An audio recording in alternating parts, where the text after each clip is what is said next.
Hello, good morning everyone. I hope you all are good and we energetic. So today we start next topics of chapter 4, magnetic effect of current. Galvanometer. It is an electrical instrument which is used to detect and measure current. ये जो galvanometer है वो एक electrical instrument है। इस galvanometer की help से हम जो है सबसे पहले ये क्या है डिफ्लेक्शन क्रिएट करता है। मिडिल पॉइंट से लेफ्ट और राइट डिफ्लेक्शन अगर शो हो रहा है इसका मतलब करंट फ्लो हो रहा है, और अगर डिफ्लेक्शन जीरो है इट मींस करंट अब्सेंट है। सो गैल्वेनोमीटर का जो यूज है वो किसी सर्किट में करंट फ्लो हो रहा है और नहीं हो रहा है इसकी जानकारी के लिए और करंट की डायरेक्शन को फाइंड आउट करने के लिए किया जाता है। There are two types of galvanometer. Number one, moving coil galvanometer. Number two, western type galvanometer जिसे हम पायोटेड गैल्वेनोमीटर भी कहते हैं। Number one, moving coil galvanometer. A narrow coil having a large number of turns of thin insulating copper wire is bound on a non-magnetic metallic frame. एक non magnetic metallic frame है जिसके ऊपर insulated copper wire rectangular coil की form में जो है bound होते हैं। तो वो जो कॉइल है वो बहुत ही नैरो कॉइल है, यानी बहुत छोटी रेक्टेंगुलर कॉइल है जो नॉन मैग्नेटिक मेटेलिक फ्रेम के ऊपर बाउंडेड होती है इंसुलेटेड कॉपर वायर से। The coil is suspended by means a phosphor bronze and quartz fibre from a movable tension head between the north and south strong magnetic pole. यानी ये जो है north और साउथ जो है एक मैग्नेटिक पोल है जो बहुत ही स्ट्रॉन्ग है। जैसे यहाँ डायग्राम में नॉर्थ और साउथ जो मैग्नेटिक पोल हैं और ये स्ट्रॉन्ग हैं, इन दोनों मैग्नेटिक पोल के मिडिल में टॉर्सन हेड जो फॉस्फर ब्रांच और क्वार्ट्ज फाइबर का हो सकता है उस पर ये रेक्टेंगुलर कॉइल सस्पेंडेड होती है। The pole piece are given in an curve shape. ये जो पोल पीस है वो कर्व शेप है। एक्चुअली हम ये चाहते हैं कि जो ये रेक्टेंगुलर कॉइल है वो यूनिफॉर्म मैग्नेटिक फील्ड के बजाय रेडियल मैग्नेटिक फील्ड में प्रेजेंट हो, जिससे कि इस कॉइल पर अप्लाइड टॉर्क मैक्सिमम हो। तो यहां पर अगर हम प्लेन शेप के मैग्नेटिक पोल लेते तो मैग्नेटिक फील्ड यूनिफॉर्म होता। यूनिफॉर्म मैग्नेटिक फील्ड मींस है ईच पॉइंट पर magnitude and direction both are same.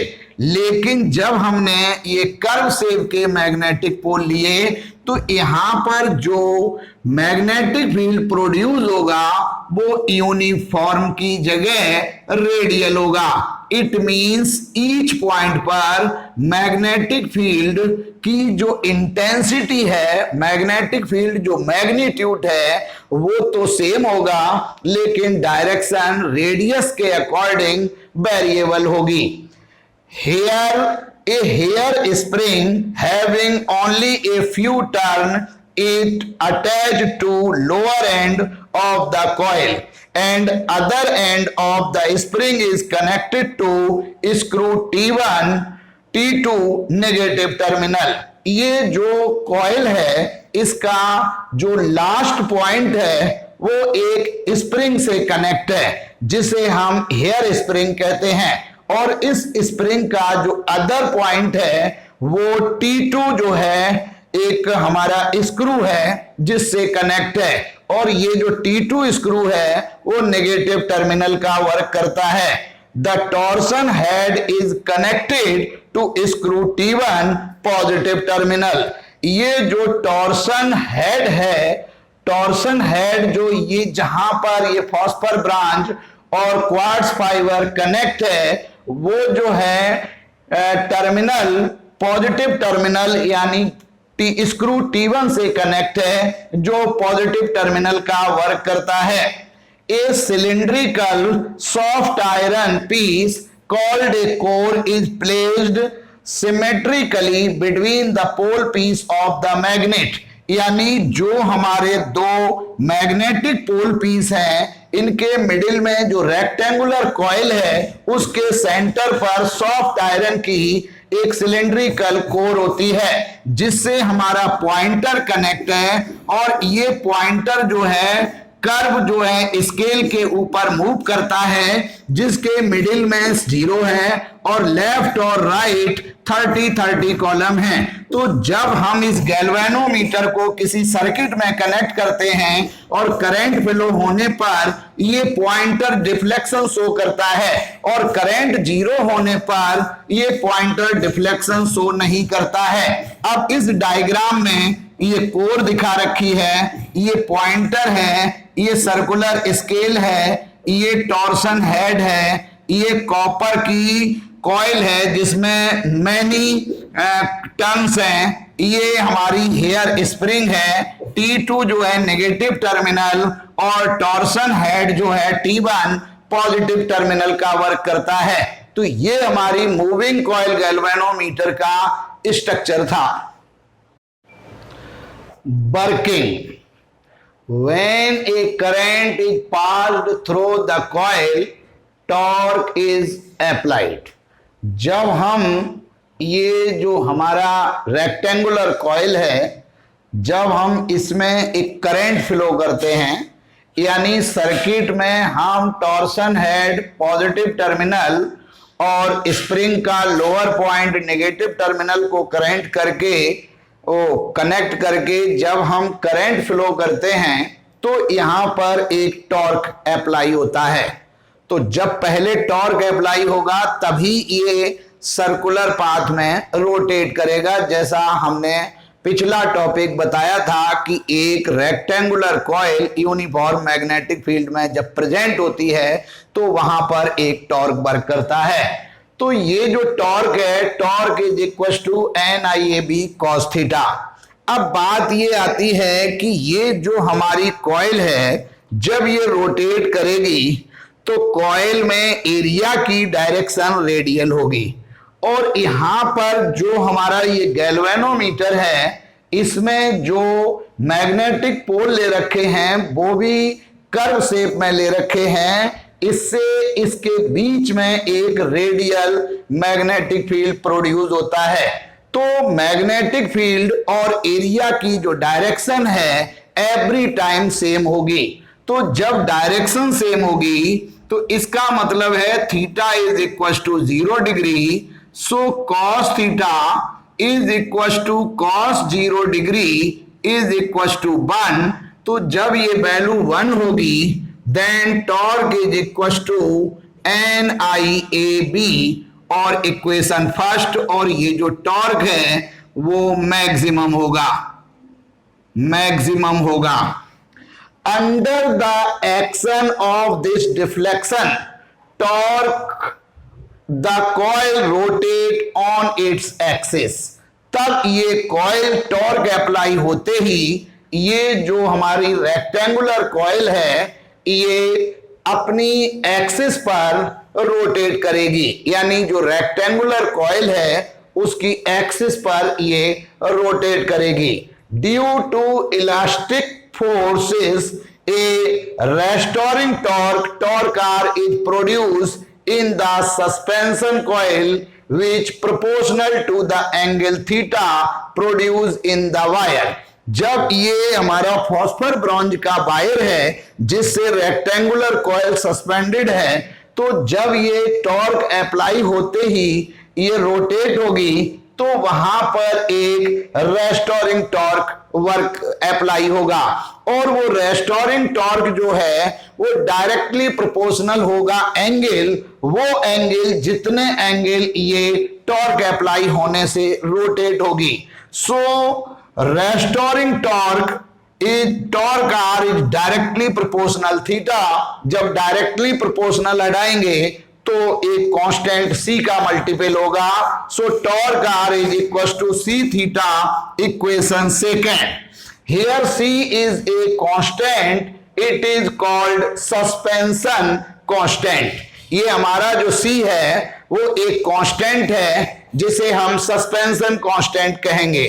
As soon as restoring torque becomes equal to the deflecting torque, ये जो restoring torque है वो equal to the restoring torque is equal to the deflecting torque.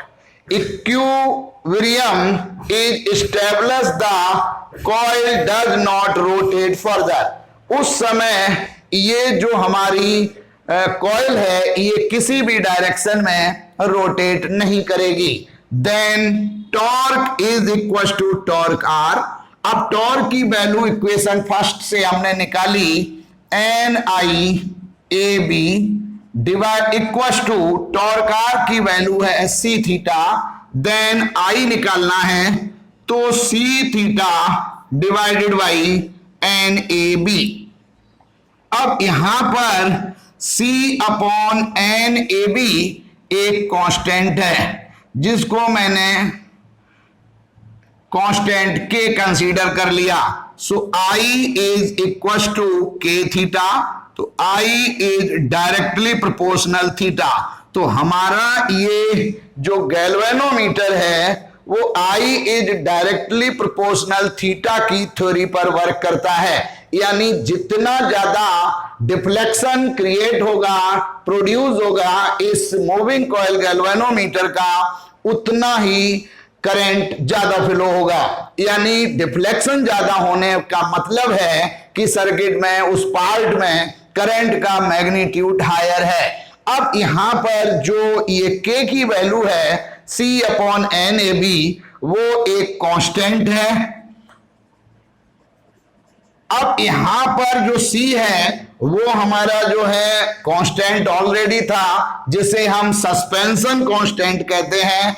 N rectangular coil में number of turns हैं, A rectangular coil की area है और B जो रेडियल मैग्नेटिक फील्ड प्रोड्यूस हुआ है between the curved magnetic pole piece. तो इस कांस्टेंट K को हम जो है गैल्वेनोमीटर कांस्टेंट बोलते हैं, फिगर ऑफ मेरिट बोलते हैं और रिडक्शन फैक्टर बोलते हैं। Next galvanometer number 2, parted galvanometer, जिसे हम वेस्टर्न टाइप गैल्वेनोमीटर भी बोलते हैं। It is an moving coil galvanometer in which the moving coil is balanced in the space between the pole piece of the strong horseshoe magnet। यहां पर एक strong horseshoe magnet का use करते हैं, वही कर्व्ड शेप की magnetic pole जिनकी पोल power बहुत ही स्ट्रॉन्ग है, और ये जो कर्व शेप है उसका नाम हॉर्सशू मैग्नेट है। With the help of two pivots the two ends of the coil are connected. Coil के जो दो ये किनारे हैं उन किनारों पर दो पायोड से हम इसे कनेक्ट कर देते हैं। जैसे एक ये हो गया, यहां पर फिक्स कर दिया, अब ये सस्पेंडेड की जगह फिक्स होगी। जब ये कॉइल सस्पेंडेड होती थी तो इस तरह से वाइब्रेशन होता था। अब ये दो पायोड्स हैं S1 और दूसरा पायोड्स यहां पर है S2, और इन दोनों पायोड्स की हेल्प से इसे हम जो है कनेक्टेड करते हैं। अब ये कॉइल दोनों पायोड्स की हेल्प से फिक्स हो गई to the screw T1 positive terminal and T2 negative terminal through a spring. अब यहां पर दो हेयर स्प्रिंग का यूज करते हैं। तो पहली जो हेयर स्प्रिंग है वो T1 स्क्रू से कनेक्ट है, जो पॉजिटिव टर्मिनल का वर्क करेगी, और दूसरी जो हेयर स्प्रिंग है वो T2 स्क्रू से कनेक्ट है, जो नेगेटिव टर्मिनल का वर्क करेगी। अब यहां पर ये टॉर्सन हेड नहीं है, ठीक है ना।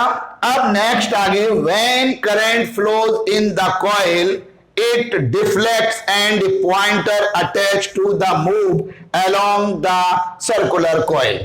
जैसे ही हम यहां पर करंट फ्लो करेंगे वैसे ही ये जो कॉइल है वो डिफ्लेक्शन शो करेगी, और डिफ्लेक्शन शो करते ही ये जो पॉइंटर है वो सर्कुलर स्केल पर मूव करेगी, रोटेट करेगी। Zero of the scale is in the middle and deflection take place to the left और right according to the direction of current.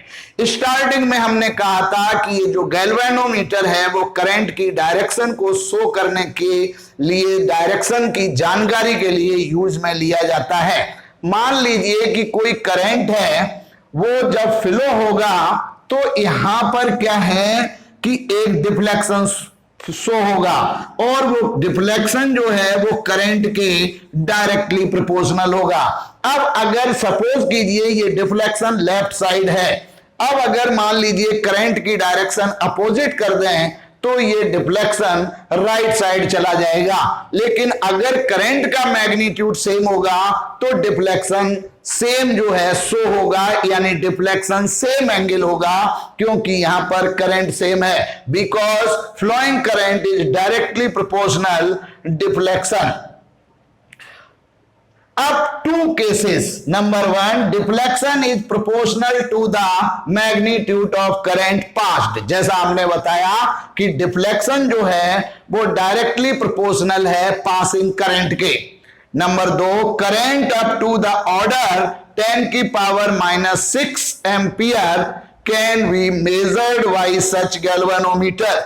इस मूविंग कॉइल गैल्वेनोमीटर जो पायोटिक टाइप गैल्वेनोमीटर है, western type galvanometer है, इसकी help से micro ampere यानी 10 की power -6 ampere का करंट मेजर हो सकता है। अब इस पायोटिक गैल्वेनोमीटर की working equal to the moving coil galvanometer, क्योंकि ये पायोटिक गैल्वेनोमीटर एक तरीके का मूविंग कॉइल गैल्वेनोमीटर ही है।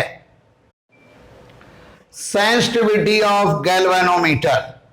Sensitivity of a galvanometer is defined as the deflection produced when 1 unit current flow through it। जब हम 1 यूनिट जो है करंट फ्लो करते हैं, 1 एम्पियर करंट फ्लो करते हैं, तो गैल्वेनोमीटर सर्कुलर स्केल पर जो डिफ्लेक्शन शो करेगा is called sensitivity of galvanometer. तो जितना डिफ्लेक्शन हायर शो होगा उतना उस गैल्वेनोमीटर की सेंसिटिविटी हायर होगी। It's denoted by SI।